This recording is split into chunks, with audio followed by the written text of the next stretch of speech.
Vous avez abordé la question de l'Europe, pouvez-vous nous en dire un peu plus, en particulier de la Grèce? L'Europe sera en effet le premier thème et le premier des 3 grands débats qui auront lieu pendant cette journée.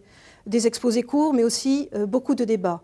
La Grèce a mis en place, comme vous savez, un plan d'austérité draconien. Elle sera en récession l'année prochaine. D'autres pays le seront probablement. Alors l'Europe du Sud est montrée du doigt comme étant la zone euro qui tire la croissance vers le bas.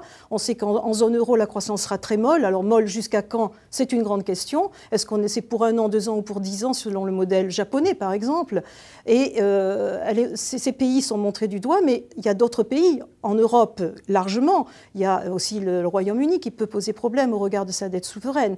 Donc toutes ces questions seront abordées. On a vu avec le cas grec, qui est un test en fait pour l'Europe, que les institutions européennes ont été très longues à réagir, mais heureusement elles se sont mis d'accord pour sauver ce membre de la zone euro. Maintenant, en 2011 et dans les années à venir, est-ce qu'elles seront capables d'abord gérer la conditionnalité du plan d'austérité grec, et ensuite est-ce qu'elles seront capables de gérer éventuellement d'autres crises?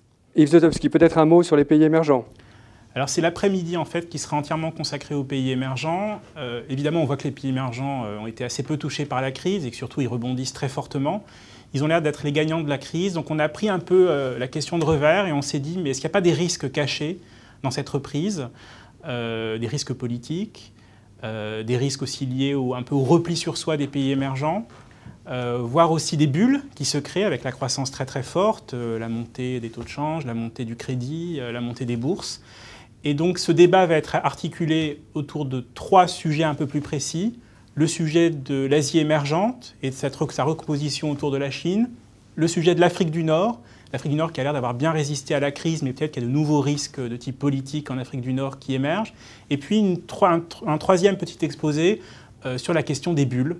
Est-ce qu'il y a des bulles à repérer et que l'on détecte dans les pays émergents qui sont dangereuses pour cette reprise qu'on observe? Réservez vos agendas pour le colloque Risque Pays COFAS le 17 janvier 2011.